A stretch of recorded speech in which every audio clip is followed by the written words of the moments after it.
Hello everyone. तो आज हम एक नई सीरीज शुरू करने वाले हैं, महिला पर्यवेक्षक परीक्षा जो कंडक्ट होने वाली है आपकी, उसके लिए पीवाईक्यू सीरीज। ये जो एग्जाम है महिला पर्यवेक्षक की, ये लास्ट टाइम 2017 में ये एग्जाम हुई थी। और 2017 में कुछ 16 शिफ्ट में टोटल ये एग्जाम हुई थी।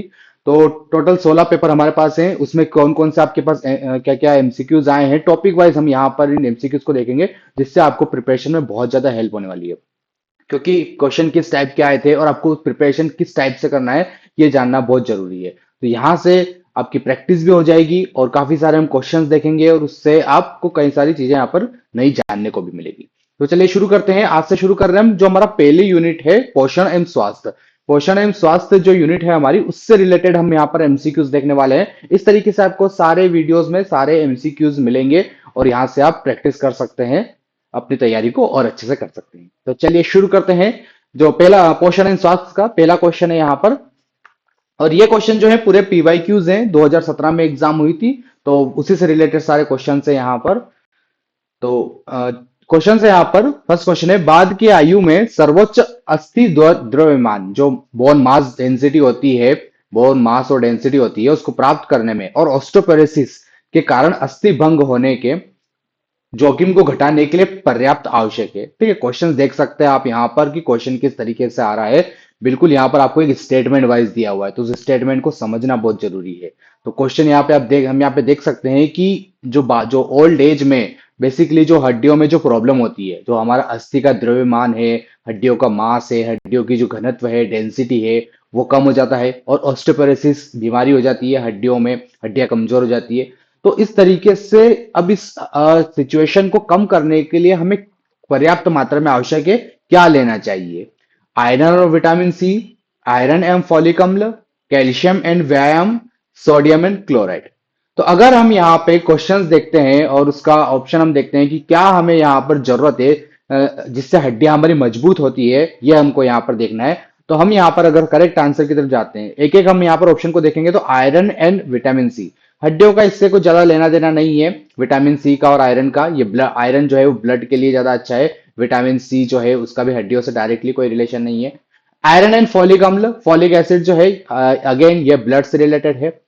कैल्शियम एंड व्यायाम, अगर हम यहाँ पर देखिए कि कैल्शियम और व्यायाम की बात करिए, और सोडियम एंड क्लोराइड, जो दो मिनरल हैं सोडियम और क्लोराइड, उसकी बात करिए। तो हम यहाँ पे देखते हैं कि जो हड्डियों के लिए कैल्शियम बहुत ज्यादा जरूरी होता है, तो यहाँ पे हमें कैल्शियम मिल जाएगा। और अगेन यहाँ पर आपको व्यायाम दिया हुआ है। अब व्यायाम यहाँ पे डायरेक्टली आप हड्डियों से कैसे रिलेट करेंगे?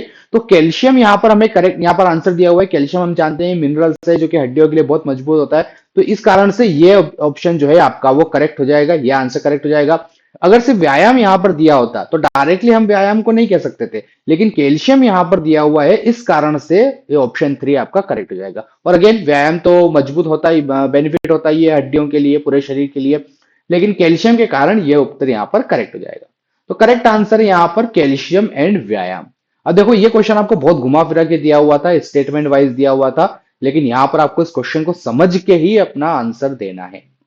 और आंसर देने से पहले आप वीडियो को पॉज कर सकते हैं, उससे आप अपना क्वेश्चन को आप अच्छे से पढ़िए। वीडियो को पॉज कीजिए, क्वेश्चन को पढ़िए, आंसर आप गेस कीजिए, उसके बाद हम आंसर पे यहाँ पे डिस्कस करते हैं। चलिए दूसरा क्वेश्चन है यहाँ पर, इंग्लिश हिंदी दोनों में लिखा हुआ है, जिस लैंग्वेज में आप कंफर्टेबल है उस लैंग्वेज में कर सकते हैं।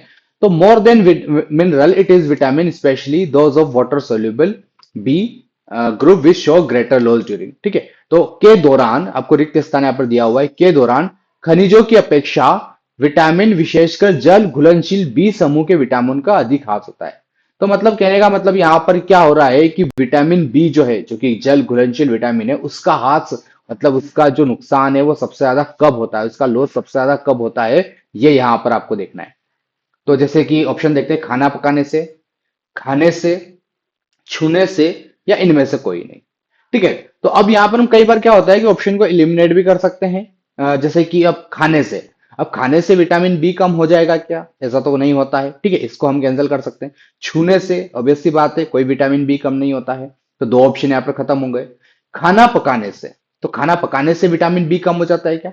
बिल्कुल, क्योंकि विटामिन बी जो है वो जल में घुलनशील होता है, पानी में घुलनशील होता है, तो जितना अगर खाना बनाने में कई सारे ज्यादा पकाने से कई सारे विटामिन और मिनरल्स खत्म हो जाते हैं। तो इसलिए विटामिन, ये जो ऑप्शन ए है यह आपका करेक्ट आंसर है, खाना पकाने से।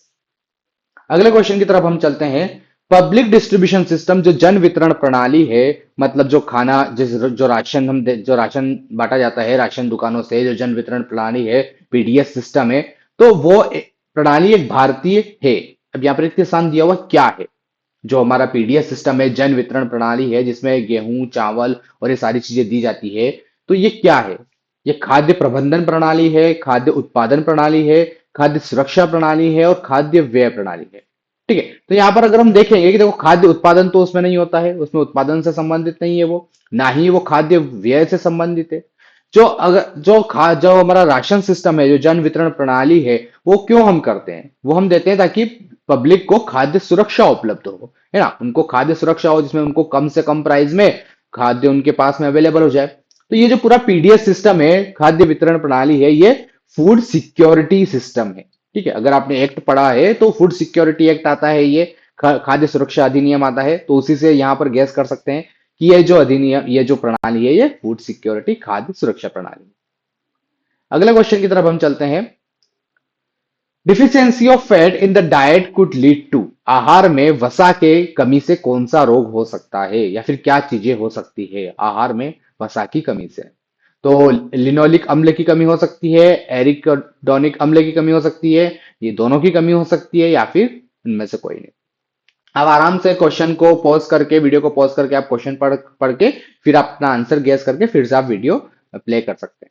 तो यहां पर हम देखेंगे कि जो आहार में वसा की कमी होती है, उसके कारण से दोनों, जो लिनोलिक अम्ल होता है उसकी भी कमी हो जाती है शरीर में, और एरिकिडोनिक अम्ल जो होता है, ये भी, इसकी भी कमी हो जाती है। तो इसलिए करेक्ट आंसर यहां पर हो जाएगा आपका both, both of the above, उपरोक्त दोनों। चलिए अगले क्वेश्चन की तरफ हम चलते हैं कि what is defined as the intake of nutrient derived from diet which keeps nearly all people in good health. लगभग सभी लोगों का स्वास्थ्य अच्छा रखने के लिए आहार से प्राप्त पोषक तत्वों के अंतर्ग्रहण को किस नाम से परिभाषित किया गया है? आप क्वेश्चन देख सकते हैं यहाँ पे कितना स्टेटमेंट वाइज दिया हुआ है, डायरेक्ट यहाँ पर आपको नहीं दिया हुआ है, तो यहाँ पे क्वेश्चन को अच्छे से पढ़ के समझना बहुत जरूरी है। तो यहाँ पर बात वही है कि लोगों का अगर स्वास्थ्य अच्छा रखना है तो कई सारे पोषक तत्व जरूरी होते हैं, तो हम पोषक तत्व लेते हैं, अंतर्ग्रहण करते हैं, इंटेक करते हैं। तो इस पूरी प्रणाली को, इस पूरी प्रोसेस को क्या कहते हैं, यह आपको बताना है। कैलोरी डेंस डाइट, कैलोरी सघन आहार, प्रोटीन सघन आहार, अनुशंसित आहार अनुमतियां, या इनमें से कोई नहीं। तो हम अगर यहाँ पे पूरे खाने की बात हो रही है, पूरे पोषक तत्व की बात हो रही है, तो पूरे पोषक तत्व में सारी आ जाएगा आपका, कैलोरी, प्रोटीन, कार्बोहाइड्रेट सब आ जाएगा। तो सिर्फ कैलोरी यहाँ पर नहीं होगा, ना ही सिर्फ प्रोटीन होगा। हमें अच्छे स्वास्थ्य के लिए सारी चीजें यहाँ पे जरूरी होती है, बैलेंस डाइट की जरूरत होती है। तो बैलेंस डाइट में आपका आ जाएगा रिकमेंडेड डाइटरी अलाउंस, मतलब अनुशंसित आहार अनुमतियां। देखा होगा आपने कि एक उम्र के हिसाब से और काम के हिसाब से एक रिकमेंडेड कैलोरी की रिक्वायर्ड होती है ना, इतनी कैलोरी आपको लेना है, इतना खाना, इतने पोषक तत्व आपको लेना है। तो वो आपका ये करेक्ट आंसर हो जाएगा। तो ये जो पूरे क्वेश्चन है, ये सब पीवाईक्यूज हैं जो कि पिछले परीक्षा में आ चुके हैं, तो इसी हिसाब से आपको अपनी तैयारी को करना है। यहाँ पे देख सकते हैं आपकी सिर्फ डायरेक्ट फैक्ट के साथ साथ आपको क्वेश्चन को समझना और एनालिसिस करना भी बहुत जरूरी है। कुछ क्वेश्चन आपको डायरेक्ट फैक्ट वाले मिलेंगे, जिसको आप बिल्कुल देख के आंसर कर सकते हैं, कुछ क्वेश्चन को आपको समझना भी बहुत जरूरी होता है। तो दोनों टाइप के आपको क्वेश्चन मिलेंगे। Which of the following require intrinsic factor for absorption? ठीक है, इनमें से अवशोषण के लिए इंट्रिंसिक कारक की आवश्यकता होती है? विटामिन सी के लिए, विटामिन ई के लिए, विटामिन बी 12 के लिए, या फिर फॉलिक एसिड के लिए, फॉलिक अम्ल के लिए। तो ये क्वेश्चन है आपका कि इनमें से कौन से विटामिन के लिए जो हमारा बॉडी का एक इंट्रिंसिक फैक्टर होता है एब्जॉर्प्शन के लिए, वो बहुत ज्यादा जरूरी होता है। तो ये आपको डायरेक्ट फैक्चुअल फैक्चुअल यहाँ पे क्वेश्चन मिल रहा है। इसमें से करेक्ट आंसर है आपका विटामिन बी 12, क्योंकि विटामिन बी 12 जो है हमारा जो पेट होता है उसके अंदर वो एब्जॉर्ब होता है, और फिर वो आगे फिर ब्लड में मिल जाता है। तो इसके लिए इंट्रिंसिक फैक्टर की आवश्यकता होती है। यहां पर आपको क्वेश्चन देखना है और उस हिसाब से आप अपनी प्रिपरेशन को, अगर आपको किसी क्वेश्चन का आंसर नहीं मिल रहा है, नहीं लग रहा है, ऐसा लग रहा है कि क्वेश्चन बहुत ज्यादा डिफिकल्ट है या बहुत ज्यादा इजी है, तो इसलिए हम क्वेश्चन कर रहे हैं ताकि आप अपनी प्रिपरेशन को उसी हिसाब से करेंगे, उसी हिसाब से आप मटेरियल को पढ़ेंगे। पीवाईक्यूज को जानना बहुत जरूरी होता है, क्योंकि क्वेश्चन के लेवल किस टाइप के आ रहे हैं, किस टाइप का आपका क्वेश्चन आएगा, ये जानना बहुत जरूरी होता है। चलिए अगले क्वेश्चन की तरफ चलते हैं। द मेजर घेंगा और क्रेटनिता, ये जो रोग होते हैं, ये किस पोषक तत्व की कमी के कारण होता है? तो बहुत इजी क्वेश्चन है, कौन से पोषक तत्व की कमी के कारण होते हैं? ये रोग तो गोइटर और क्रेटिनिज्म रोग होते हैं आयोडीन की कमी के कारण। हमारे आयोडीन की कमी के कारण घेंगा और क्रेटनिता ये दोनों रोग हो जाते हैं। अगला क्वेश्चन है, इनमें से कौन विटामिन बी 12 की कमी से उत्पन्न मेगाब्लोइक एनीमिया को ठीक कर देता है? जो विटामिन बी 12 की कमी से एनीमिया होता है, रक्त की कमी हो जाती है, तो उसको हम और किससे कम कर सकते हैं? क्या हम ऐसा लेंगे जिससे वो ठीक हो जाएगा? Folic acid, vitamin B 6, iron या थायमिन। ठीक है, तो यहां पर जो करेक्ट आंसर है आपका वो होगा फॉलिक एसिड। ठीक है, फॉलिक एसिड जो कि विटामिन बी 9 भी होता है, ये यहां पर आपका करेक्ट आंसर हो जाएगा। इसके कारण आपका जो मेटाबॉलिक एनीमिया है वो कम हो जाता है।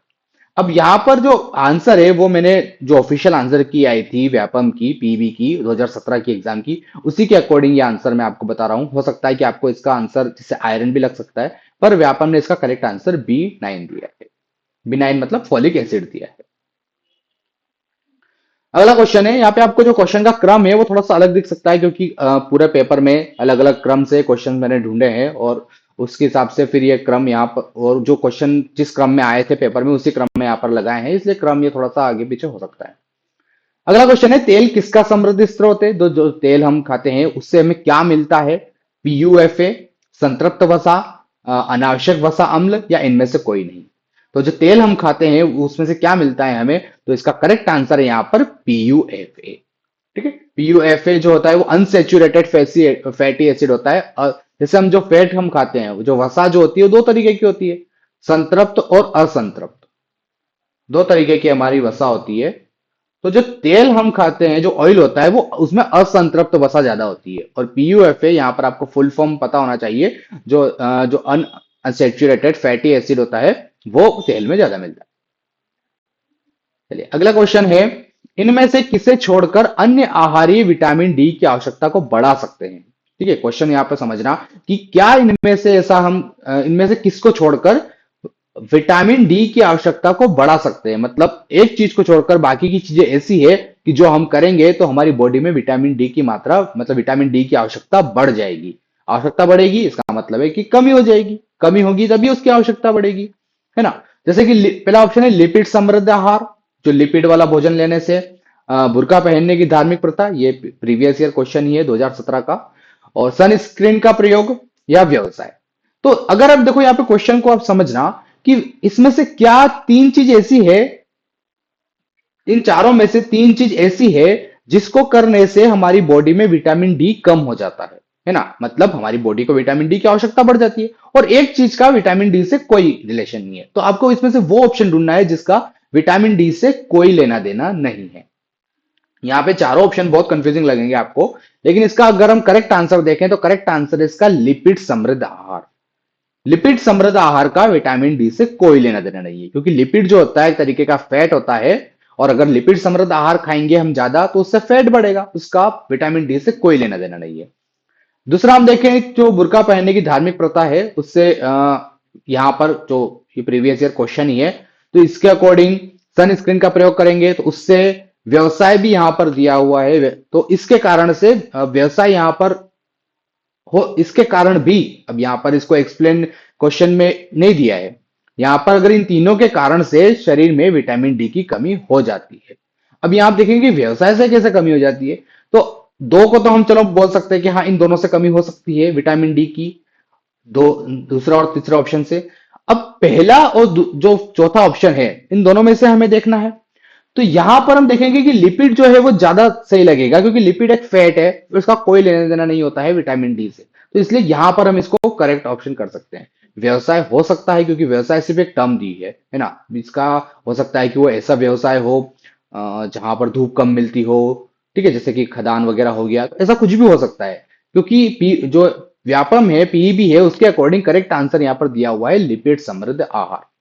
तो यहां पर हमें इसी तरीके से क्वेश्चन को एलिमिनेट करना पड़ेगा, इसी तरीके से ऑप्शन को यहाँ पे आपको एलिमिनेट करना पड़ेगा। और दो जैसे दो ऑप्शन ये सही लग रहे हैं, लेकिन इनमें से ज्यादा सही कौन सा है आपको वो जानना है, आपको वो देखना है। चलिए अगले क्वेश्चन की तरफ हम चलते हैं। कैल्शियम फॉस्फेट मैग्नीशियम, इसके अंदर कौन, ये जो है के अंदर पाए जाने वाले महत्वपूर्ण खनिज हैं, तो ये किसके अंदर पाए जाते हैं? त्वचा, हड्डियां, नाखून, बाल, तो किसके अंदर पाए जाते हैं? तो हम देखेंगे कि कैल्शियम, फॉस्फेट, मैग्नीशियम जो है ये हड्डियों के अंदर पाए जाते हैं, बोन्स के अंदर पाए जाते हैं। तो इसलिए ये करेक्ट आंसर है। अगला क्वेश्चन है, पौष्टिक एवं पोषक आहार जो सभी वृहद एवं सूक्ष्म तत्व खाद्य समूह की सृष्टि दृष्टि संपूर्ण होता है। मतलब ऐसा आहार जिसमें सब सभी तरीके के आपके मिनरल्स हो गए, पोषक तत्व हो गए, सब होते हैं, उस आहार को हम क्या कहते हैं? तो क्या कहते हैं? संतुलित आहार, असंतुलित आहार, अपूर्ण आहार या उपरोक्त सभी? तो ये आपका सिलेबस का बिल्कुल फर्स्ट टर्म है, बैलेंस डाइट, संतुलित आहार। तो संतुलित आहार ऐसा आहार होता है जिसमें सारे जरूरी पोषक तत्व उपलब्ध होते हैं शरीर के लिए। तो करेक्ट आंसर है यहाँ पे आपका संतुलित आहार, बैलेंस डाइट। वे आहारी कारक जो आयरन अवशोषण को घटा देते हैं। तो आयरन अवशोषण, जो आयरन हमारी बॉडी में अब्जॉर्ब होता है, अवशोषित होता है, उसको कौन से कारण ऐसे जो उसको घटा देते हैं? मतलब ऐसे कौन से कारण है जिससे हमारी बॉडी में कम आयरन एब्जॉर्ब होगा?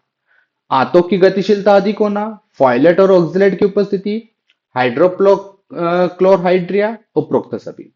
तो इनके से किस कारण से हमारी बॉडी में आयरन जो होता है वो उसका एब्जॉर्ब कम होगा?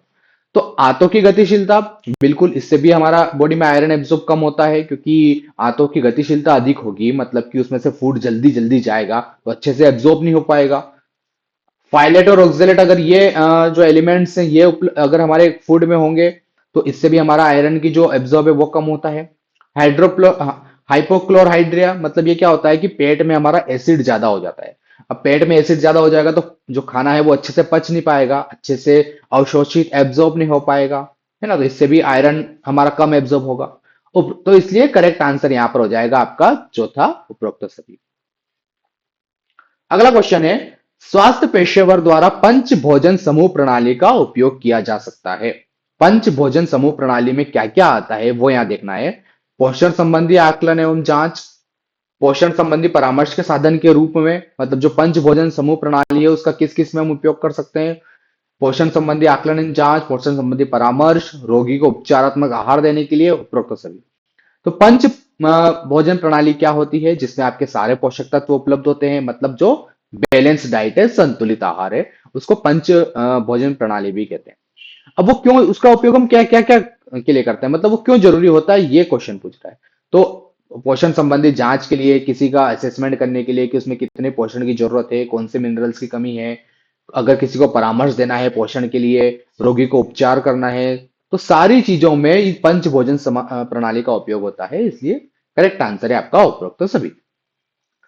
अगला क्वेश्चन है, आयोडीन न्यूनता विकार की रोकथाम के लिए आयोडीन संपूर्ण की न्यूनतम सुझावित मात्रा कितनी होनी चाहिए? मतलब हमारे भोजन में आयोडीन की जो मात्रा है वो कितनी होना चाहिए, ये पूछ रहा है। तो करेक्ट आंसर है इसका 100 से 150 माइक्रोग्राम। हमारे भोजन में 100 से लेके 150 माइक्रोग्राम तक आयोडीन उपस्थित होना चाहिए। तो डायरेक्ट फैक्चुअल क्वेश्चन है ये। अगला क्वेश्चन है, इनमें से कौन सा पोषक तत्व तो अधिक ऊर्जा प्रदान करता है? तो इनमें से सबसे ज्यादा ऊर्जा किससे मिलती है ये बताना है। प्रोटीन से, कार्बोहाइड्रेट से, वसा से, खनिज से? बिल्कुल डायरेक्ट क्वेश्चन है ये। ठीक है, आप इसका आंसर गैस कर सकते हैं, तो वीडियो को पॉज करके आप आंसर को गैस कर लीजिए। तो सबसे ज्यादा पोषक तत्व आपको किससे मिलता है? सबसे ज्यादा पोषक, सॉरी, सबसे ज्यादा ऊर्जा किससे मिलती है? सबसे ज्यादा ऊर्जा मिलती है वसा से। वसा जो होता है उसमें पर कैलोरीफिक वैल्यू जो है उसकी ऊर्जा की सबसे ज्यादा होती है, तो इसलिए करेक्ट आंसर है यहां पर वसा। लेकिन एक चीज ध्यान रखना, हमारे शरीर को सबसे ज्यादा जो ऊर्जा मिलती है वो मिलती है कार्बोहाइड्रेट से। हमारे शरीर को सबसे ज्यादा ऊर्जा मिलती है कार्बोहाइड्रेट से, है ना? लेकिन अगर सिर्फ 1 ग्राम, जैसे कोई अगर 1 ग्राम प्रोटीन खाएंगे या 1 ग्राम कार्बोहाइड्रेट खाएंगे, वसा खाएंगे, तो सबसे ज्यादा उसमें ऊर्जा किस में होगी? तो सबसे ज्यादा 1 ग्राम जो फूड है वो वसा वाले फूड में सबसे ज्यादा ऊर्जा होगी। तो दोनों चीजों में अंतर है। ठीक। अगला है, सनशाइन विटामिन, धूप से मिलने वाला विटामिन किसे कहते हैं? बहुत आसान क्वेश्चन है। तो धूप से हमारा कौन सा विटामिन मिलता है?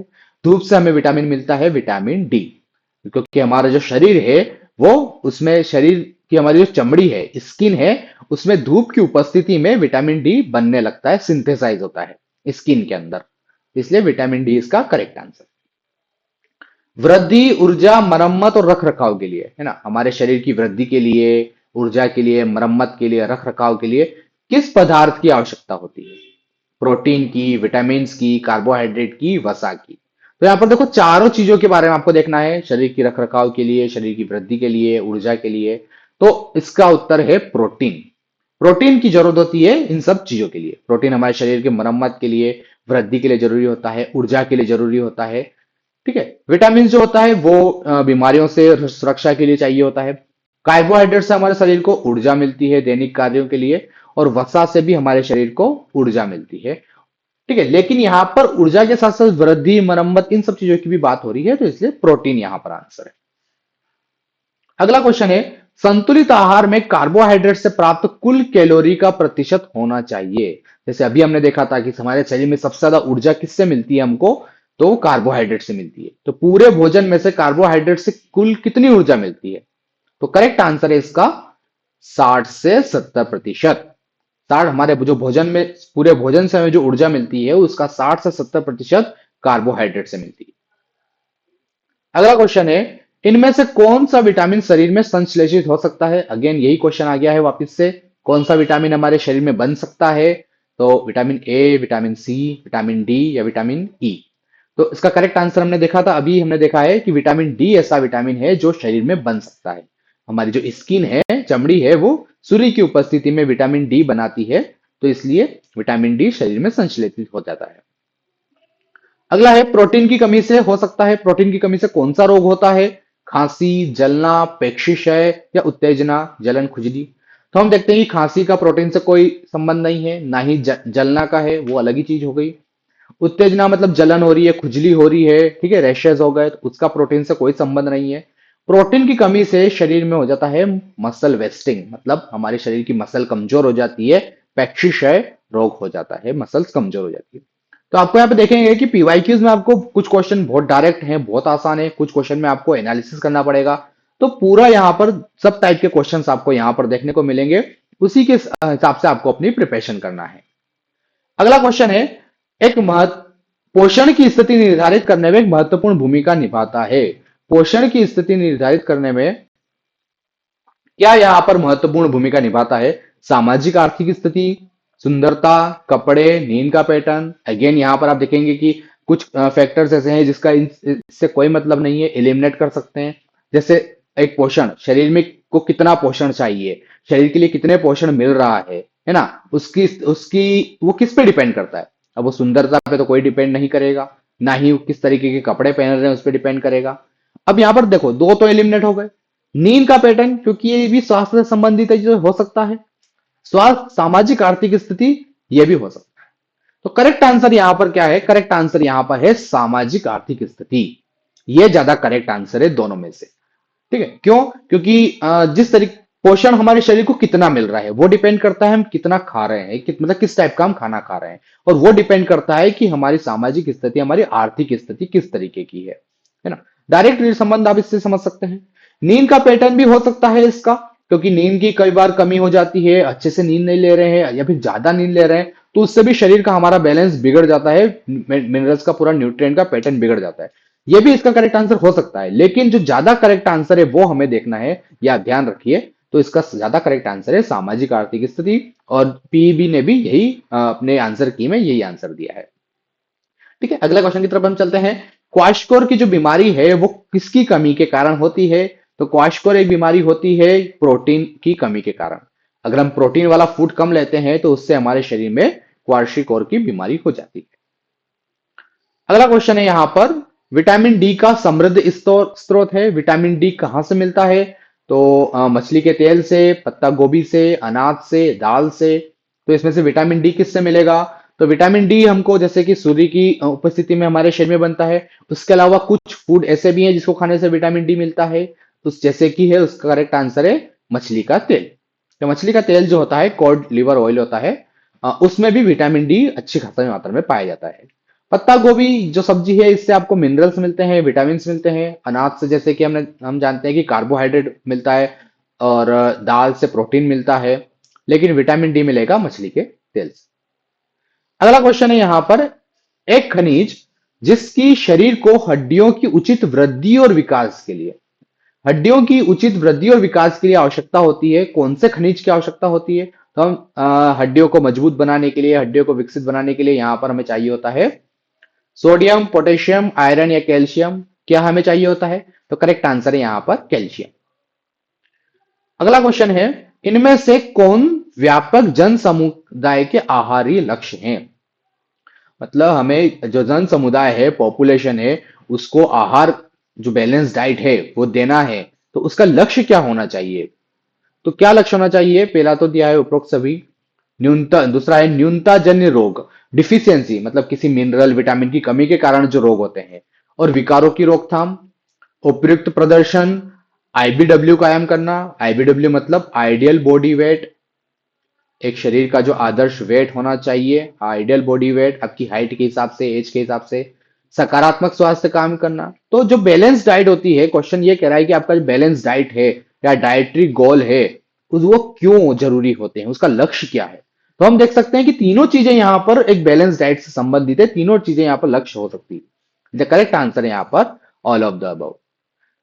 एक चीज आप देख रहे होंगे कि अगर किसी ऑप्शन में ऑल ऑफ द अबव आपको दिया है, तो उसमें ऑल ऑफ द अबव के करेक्ट होने के बहुत चांस है। तो अगर किसी क्वेश्चन में आपको ऐसा डाउट आ जाता है कि इसमें all of the above option option में डाउट है, और अगर ऑल ऑफ द अबव उपयुक्त सभी दिए हैं, तो आप 99% केस में उपयुक्त सभी लगा सकते हैं और वो करेक्ट हो जाएगा। एक विटामिन जो आयरन अवशोषण में सहायक है। अब विटामिन, यहाँ पर आपको विटामिन बोला है, ठीक है, ध्यान दीजिएगा, जिससे आयरन अवशोषण में हेल्प मिलती है शरीर को। Ascorbic acid, thiamine, riboflavin, pantothenic. तो यहां पर यह देखेंगे कि आपको ये विटामिन के रासायनिक नाम यहां पर दिए हुए हैं, और इसमें से कौन सा विटामिन ऐसा है जिससे हमारे शरीर को आयरन एब्जॉर्ब करने में हेल्प मिलती है? तो करेक्ट आंसर यहाँ पर एस्कॉर्बिक एसिड। एस्कॉर्बिक एसिड से हमारे शरीर को आयरन एब्जॉर्ब करने में हेल्प मिलती है, जो कि विटामिन बी का ही एक कंपाउंड है। अगला है, जन समूह में आयोडीन की कमी से होने वाले रोगों पर नियंत्रण करने के लिए सुपरीक्षित पद्धति है, उसमें उनमें का वितरण। मतलब अगर आयोडीन की कमी को हमें दूर करना है, तो क्या करते हैं? आयोडीन की कमी को दूर करने के लिए क्या करते हैं? क्वेश्चन बेसिकली ये बोल रहा है, आयोडाइज वाटर देते हैं, आयोडीन युक्त जल देते हैं हम लोगों को, आयोडीन वातित पेय, जो आयोडीन से संबंधित कोई ड्रिंक्स वगैरह, कोल्ड ड्रिंक्स वगैरह इस टाइप की देते हैं, आयोडीन युक्त नमक देते हैं, या आयोडीन युक्त मसाले देते हैं। तो हम जानते हैं कि सबसे ज्यादा आयोडीन हमें कहाँ मिलता है, क्या चीज से मिलता है? तो नमक से मिलता है। आयोडीन युक्त नमक हम खाते हैं, तो इसलिए करेक्ट आंसर हो जाएगा इसका आयोडीन युक्त नमक। अगला क्वेश्चन है, मांस, मछली, अंडे, दूध कौन से प्रोटीन के महत्वपूर्ण स्रोत हैं? इन सब चीजों से कौन सा प्रोटीन मिलता है? तो उच्च जैविक मान वाला प्रोटीन, उच्च प्रतिधारक, high retention value protein, high absorption उच्च अवशोषण प्रोटीन, या इनमें से कोई नहीं। हाँ, यहाँ पर आपको क्वेश्चन थोड़े से कंफ्यूजिंग लग रहे होंगे ऑप्शन आपको। तो ये जो चीजें हम खाते हैं, मांस, मछली, अंडा, दूध, इससे हमें जो प्रोटीन मिलता है, सब प्रोटीन के स्रोत हैं। तो इससे जो हमें प्रोटीन मिलता है, वो किस तरीके का प्रोटीन होता है? तो ये हम देखेंगे। अब यहाँ पे आप ऑप्शन कैसे देख सकते हैं, आंसर आपको कैसे ढूंढना है? देखो, ये जितने भी सोर्स होते हैं ना, उस हम जानते हैं कि ये प्रोटीन के अच्छे सोर्स हैं, चाहे वो मांस हो, मछली हो, अंडा हो, दूध हो, प्रोटीन का अच्छा सोर्स है। इसमें प्रोटीन की वैल्यू बहुत ज्यादा होती है। तो जो, और ये कैसे सोर्स हैं? ये बायोलॉजिकल सोर्स है ना, ये हमें जंतुओं से मिलते हैं सारी चीजें। तो ये जो प्रोटीन होते हैं, उनमें हमें हाई बायोलॉजिकल वैल्यू, उच्च जैविक मान वाला प्रोटीन मिलता है। तो करेक्ट आंसर यहां पर आपका हो जाएगा उच्च जैविक मान। अगले क्वेश्चन की तरफ हम चलते हैं। प्रोटीन, वसा, कार्बोहाइड्रेट को कभी कभी कहा जाता है। प्रोटीन, वसा और कार्बोहाइड्रेट को क्या कहते हैं? निकटस्थ मूल तत्व, प्रोक्सीमेट प्रिंसिपल, या फिर इंपॉर्टेंट प्रिंसिपल, महत्वपूर्ण मूल तत्व, प्राथमिक मूल तत्व, या इनमें से कोई नहीं। तो ये जो आपका आंसर है, जो पीईबी के अकॉर्डिंग दिया गया था, वो है प्रोक्सीमेट प्रिंसिपल, निकटस्थ मूल तत्व। हमारे शरीर के मूल तत्व हैं ये, कार्बोहाइड्रेट, प्रोटीन और वसा। अगला क्वेश्चन है यहां पर, विटामिन ई का मुख्य लिपिड घुलनशील विटामिन है जिसमें होता है। विटामिन ई जो होता है, उसके अंदर क्या मिलता है, ये देखना है। विटामिन ई क्यों महत्वपूर्ण है, उसमें क्या मिलता है? एंटीऑक्सीडेंट प्रॉपर्टी होती है उसमें, या एजिंग प्रॉपर्टी, मतलब जिससे बुढ़ापा कम आएगा, डिस्ट्रक्टिव प्रॉपर्टी, कुछ नुकसानदायक प्रॉपर्टी, या फिर इनमें से कोई नहीं। तो हम देखेंगे कि विटामिन ई जो होता है, उसके अंदर किस तरीके की प्रॉपर्टी होती है। तो यहां देखेंगे विनाशकारी गुण तो कुछ भी नहीं होता है उसमें, है ना, नुकसान तो नहीं करता है वो। अब या तो उसमें एजिंग प्रॉपर्टी होगी या एंटीऑक्सीडेंट प्रॉपर्टी होगी। तो विटामिन ई जो होता है, उसके अंदर शरीर में एंटीऑक्सीडेंट प्रॉपर्टी होती है, मतलब शरीर में जो हानिकारक तत्व होते हैं उनको वो बाहर करता है, उससे वो शरीर को बचाता है। तो एंटीऑक्सीडेंट गुण होता है विटामिन ई के अंदर, तो ये करेक्ट आंसर हो जाएगा। अगले क्वेश्चन की तरफ हम चलते हैं। एक सरल शर्करा जो शरीर की सभी कोशिकाओं के ऊर्जा का मुख्य स्रोत है। शर्करा जो शुगर होती है, कार्बोहाइड्रेट होता है, वो अलग अलग तरीके का होता है। कई सारे उसके आप स्ट्रक्चर हम पढ़ते हैं। सिंपल होता है, कॉम्प्लेक्स होता है, ठीक है, मोनोसाइक्राइड्स, बाइसाइक्राइड्स, पॉलीसाइक्राइड्स, इस तरीके से। तो कौन सी शर्करा सबसे सरल होती है, मतलब जिसको हम खाते हैं तो हमें इंस्टेंट एनर्जी मिल जाती है, उसी समय हमें एनर्जी, उसी समय हमें ऊर्जा मिल जाती है? गन्ने की शर्करा, सुक्रोज, ग्लूकोज या फ्रक्टोज, ये सभी आपके स्टार्च के, सॉरी, कार्बोहाइड्रेट के टाइप्स हैं। और इनमें से कौन सा ऐसा कार्बोहाइड्रेट है जिससे शरीर को तत्काल उसी समय ऊर्जा मिलती है? तो हम जानते हैं कि सबसे तत्काल हमें ऊर्जा मिलती है ग्लूकोज से। ग्लूकोज कार्बोहाइड्रेट का ऐसा टाइप है जो बहुत सरल होता है, मतलब उसको लेने से तत्काल ऊर्जा मिल जाती है। अगला हम देखते हैं, आयरन की कमी से होने वाले एनीमिया के प्रभाव में शामिल है। तो आयरन की कमी से क्या क्या हमारे शरीर में हो सकता है? निढलता, बेचैनी, क्षीण कार्य प्रदर्शन, शरीर में बेचैनी आएगी, निढलता आएगी, ये होगा। ताप नियंत्रण, हमारे शरीर का जो टेम्परेचर है वो गड़बड़ा जाएगा। मातृ और प्रसव पूर्ण मरणशीलता, है ना? कई बार हम देखते हैं कि जो मैटरनल और से डेथ हो जाती है प्रसव के पूर्व, प्रसव के दौरान, या बीमारियां हो जाती है, या फिर उपरोक्त सभी।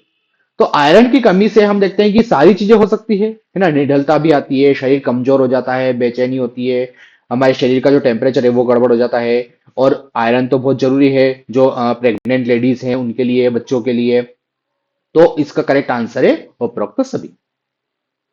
अगला क्वेश्चन है, शाकाहारी माता में की कमी से होने वाली संभावना अधिक होती है। शाकाहारी माता जो वेजिटेरियन होते हैं, वेजिटेरियन मदर है अगर, तो उसमें किस चीज की कमी हो सकती है? Vitamin B12, vitamin C, vitamin A या आयरन? तो हमें यहाँ पे ऐसी चीज देखना है जो शाकाहारी चीजों में नहीं मिलती है, मतलब कि ऐसी चीज जो सिर्फ मांसाहारी चीजों में ही, एनिमल जो प्रोडक्ट होते हैं उसी में मिलती है। तो अगर हम देखें विटामिन सी जो है वो तो फलों में भी मिलता है, खट्टे फलों में मिलता है, तो ये नहीं होगा। विटामिन ए हम देखते हैं कि कई सारी सब्जियों में, जैसे पालक में मिलता है, गाजर में मिलता है। आयरन जो है ये भी कई सारे सब्जियों में मिलता है। तो इसका करेक्ट आंसर है विटामिन B12, क्योंकि विटामिन B12 जो है वो ज्यादातर एनिमल प्रोडक्ट में मिलता है, फिश में, मांस में, में मिलता है। तो इसलिए शाकाहारी माताओं में इसकी कमी हो सकती है। अगला ऑप्शन है, अगला क्वेश्चन है यहाँ पर, हरी पत्तेदार सब्जियां और ताजे फल का स्रोत नहीं है। नहीं है, यहां पर आपको देखना है कि हरी पत्तेदार सब्जियां खाने से, ताजे फल खाने से क्या चीज नहीं मिलती है? आहारी रेशे, फाइबर, प्रोटीन, विटामिन के, विटामिन ए। तो इनमें से क्या चीज ऐसी है जो फल खाने से, ताजी सब्जियां खाने से, पत्तेदार सब्जियां खाने से नहीं मिलेगी? तो यहां पर हम देखेंगे कि प्रोटीन जो है उसका सब्जियों और फलों से कोई ज्यादा लेना देना नहीं है। प्रोटीन हमें अलग सोर्स से मिलता है, दाल से, दूध से, जो एनिमल प्रोडक्ट है उससे मिलता है ना? सब्जियों अगर हम खाते हैं तो उससे हमें आहारी फाइबर का अच्छे सोर्स होते हैं सब्जियां, विटामिन के मिलता है, विटामिन ए भी मिलता है। प्रोटीन हमें यहां पर नहीं मिलता है, इसलिए प्रोटीन यहां पर करेक्ट आंसर है। अगले क्वेश्चन की तरफ चलते हैं, जल में घुलनशील विटामिन कौन कौन से हैं? बहुत इजी क्वेश्चन है। विटामिन के हम अलग अलग टाइप पढ़ते हैं। एक होते हैं जो वसा में घुलते हैं, है ना, और एक होते हैं जो जल में घुलते हैं। दो तरीके के विटामिन होते हैं। तो बताना है इनमें से कौन सा जल में घुलनशील विटामिन है? Vitamin C, vitamin D, vitamin A या विटामिन ई? तो जो जल में घुलनशील विटामिन है वो बी और सी विटामिन है। बी और सी विटामिन जल में घुलनशील होते हैं, और बाकी के जो हैं ए, डी, ई और के, ये वसा में घुलनशील होते हैं। ये ध्यान रखिएगा।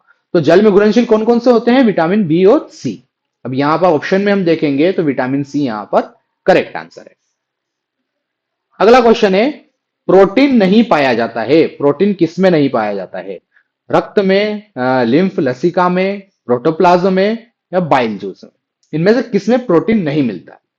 तो प्रोटीन हमारा जो है वो ब्लड में मिलता है। हमारा जो ब्लड, ब्लड से तो प्रोटीन होता है वो कई पूरे शरीर के अलग अलग भागों में जाता है, तो ब्लड में तो मिलेगा ही सही। लिम्फ में, लिम्फ भी एक तरीके का हमारा लिक्विड होता है शरीर में, यह भी मिनरल्स को, प्रोटीन को शरीर से एक भाग से दूसरे भाग में ले जाता है। प्रोटोप्लाज्म जो सेल होता है, कोशिका होती है, उसके अंदर जो लिक्विड होता है प्रोटोप्लाज्म, उसमें भी प्रोटीन मिलता है। और पित्तरस, तो पित्तरस में हम देखेंगे कि पित्तरस में कोई प्रोटीन नहीं होता है। पित्तरस में एंजाइम होते हैं, है ना? इसमें इसमें एंजाइम होते हैं जो भोजन को पचाने के काम आते हैं। तो इसलिए बाइल जूस, पित्तरस इसका करेक्ट आंसर है। अगला क्वेश्चन में यहाँ पे देखते हैं कि टोकोफेराल के नाम से जानने वाला विटामिन है, कौन सा विटामिन ऐसा है जिसको टोकोफेराल भी कहते हैं। तो करेक्ट आंसर है इसका विटामिन ई। विटामिन ई को टोकोफेराल भी कहते हैं।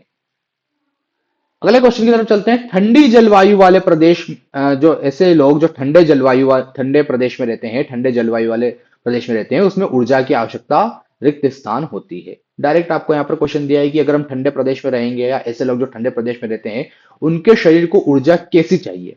ज्यादा चाहिए, कम चाहिए, नॉर्मल बाकी लोगों जैसी चाहिए, इनमें से कोई नहीं।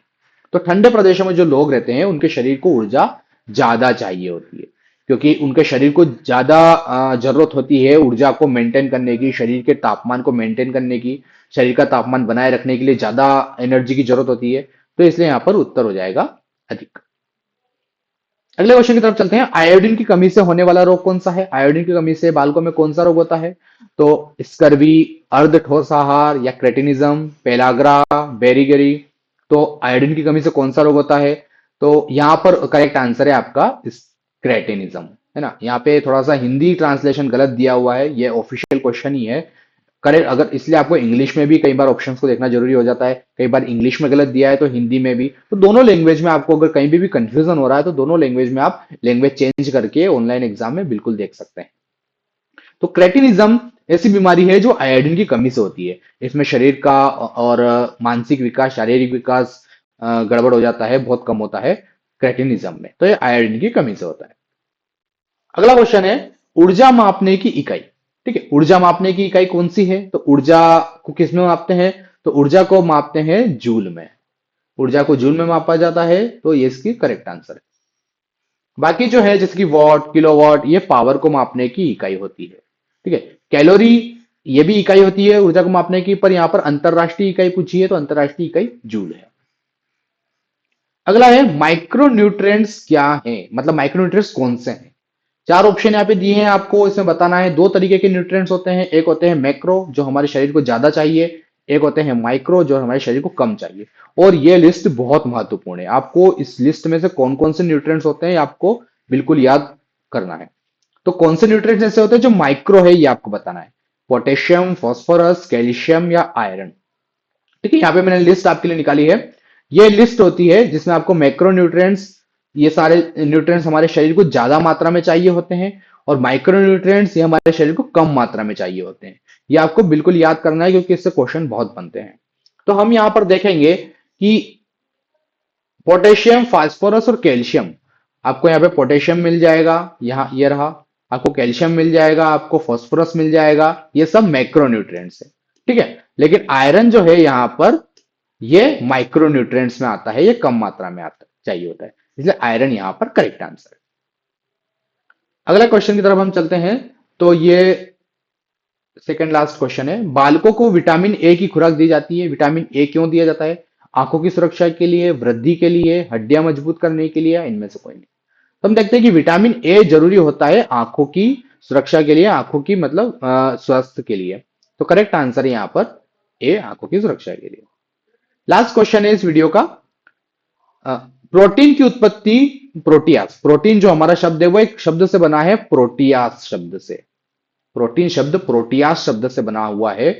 और ये जो प्रोटियास शब्द है ये कौन सी भाषा का शब्द है ये बताना है। फ्रेंच भाषा का, ग्रीक भाषा का, अंग्रेजी का, जापानी का? तो जो प्रोटिया शब्द है ये ग्रीक भाषा का शब्द है, जिसका मतलब होता है इंपॉर्टेंट, प्राइमरी, इंपॉर्टेंट। ठीक है, तो ये ग्रीक भाषा का शब्द है। तो यहां पर हमने टोटल क्वेश्चंस देखे हैं, हमने यहाँ पे 44 के आसपास क्वेश्चंस देखे हैं, और ये पोषण एवं स्वास्थ्य से संबंधित क्वेश्चंस हैं जो कि पीवाईक्यूज हैं, पिछले एग्जाम में आ चुके हैं। और इसी तरह से हम आगे भी वीडियोस में अलग अलग जो टॉपिक वाइज क्वेश्चंस आपके लिए लाने वाले हैं। तो जल्दी से आप चैनल को सब्सक्राइब नहीं किया है तो आप सब्सक्राइब कर लीजिए। और क्वेश्चंस आपने देखा होगा कि कुछ क्वेश्चन बहुत इजी हैं, कुछ क्वेश्चन आपको एनालिसिस भी करना है, तो इसी के हिसाब से आपको अपनी प्रिपरेशन को कंटिन्यू रखना है। अगर आपको प्रिपरेशन से संबंधित कुछ भी अगर डाउट्स हैं, हेल्प आपको चाहिए, तो आप बिल्कुल कमेंट बॉक्स में पूछ सकते हैं। आपको अगर किसी क्वेश्चन में कुछ डाउट आ रहा है या फिर आपको लग रहा है कि यह आंसर दूसरा होना चाहिए, तो आप कमेंट बॉक्स में पूछ सकते हैं। Thank you.